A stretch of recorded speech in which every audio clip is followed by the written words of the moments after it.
Hi everybody, I'm Jonathan, and welcome to another unboxing and review.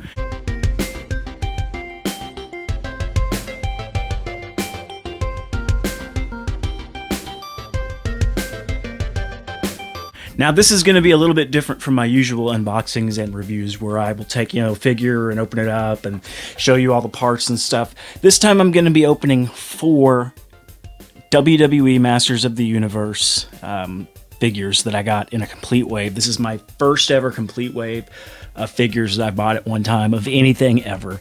So that's kind of exciting. But what I'm going to be doing a little bit differently this time is I'm going to open these actually off of camera, and we're going to come back and have them all set up with their accessories so we can look at them all at the same time and kind of get an idea if this is a line that we want to pick up, because this is the next to last line of WWE Masters of the Universe figures, or I guess it's Masters of the WWE Universe, but you get what I'm saying when I say that.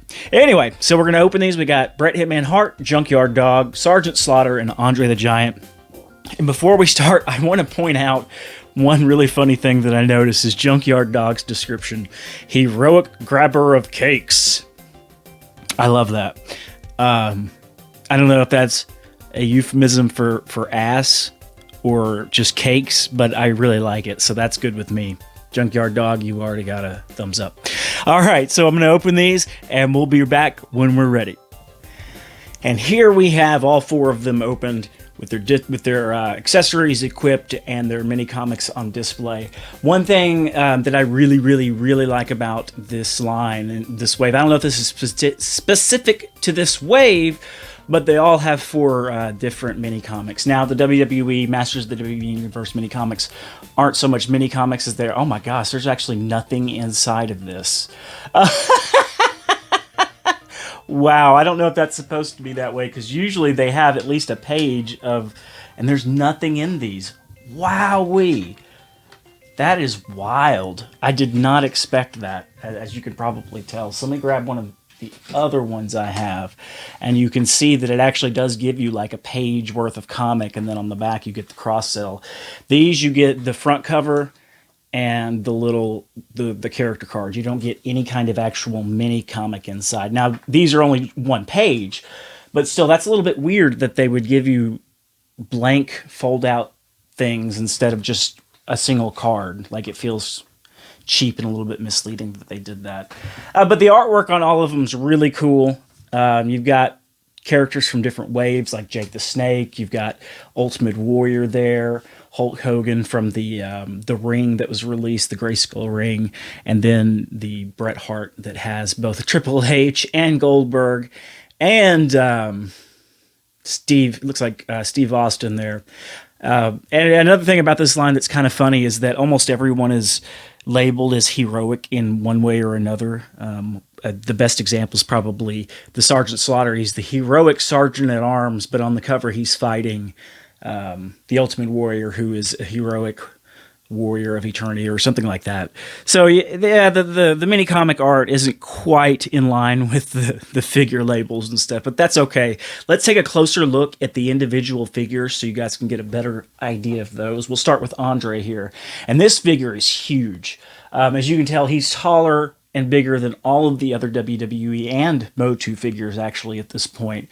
And in the package, his feet are disconnected and are behind him, and you have to put his boots on him, and that's his accessory, really. But he also comes with this awesome armor that can come off, same with his belt and loincloth, and this armor piece on the top can come off as well. This was actually packaged with the boots, this little headband. Excuse me.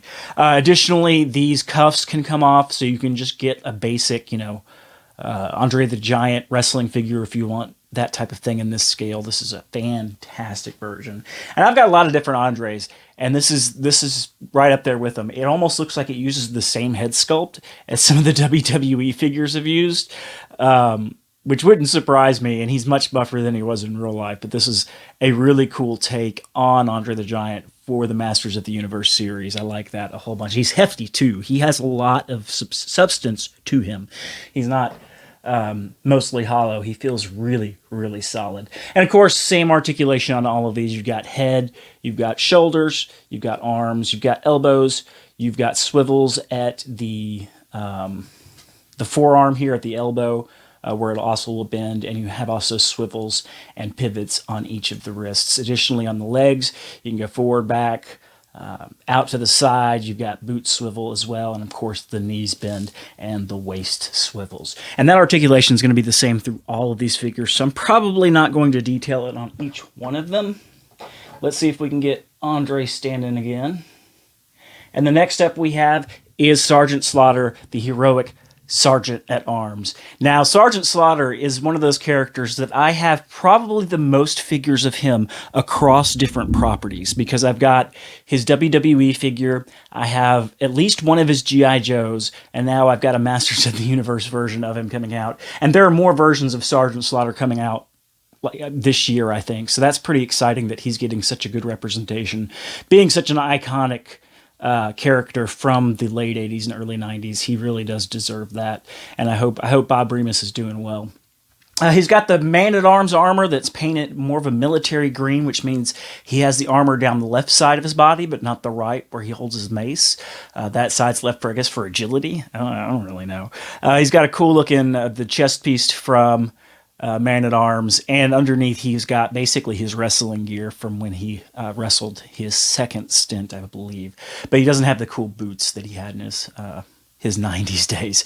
The hat and the sunglasses are both removable. Oh, and all of these figures are held in their internal bubble with plastic ties and not the rubber bands, which is really nice. So they came out a lot easier. The one rubber band was actually around his head holding the sunglasses and hat in place, but that came off fairly easily once I took off the hat. Drop him down right there. Same articulation. Oh, he also comes with a different color of the Man-at-Arms mace there, so that's kind of cool. And he'd be a nice addition to the heroic armies, and I'm looking forward to telling many a story involving Sgt Slaughter. Oh no. There we go. Okay. Stay on. Stay on, guys. You can do it. All right. Let's see if we can get him to stand up again. Up next, we've got the Junkyard Dog. Now, this guy's a little bit more obscure than the other three wrestlers in the line. I'm really glad they did him, though. He comes with this kind of spike ore armor and this weird kind of clamp champ thing. This thing is really rubbery, too. It's really pliable, and it comes off his wrist super easy. When I was trying to pose him, it took me a minute to get it to stay on.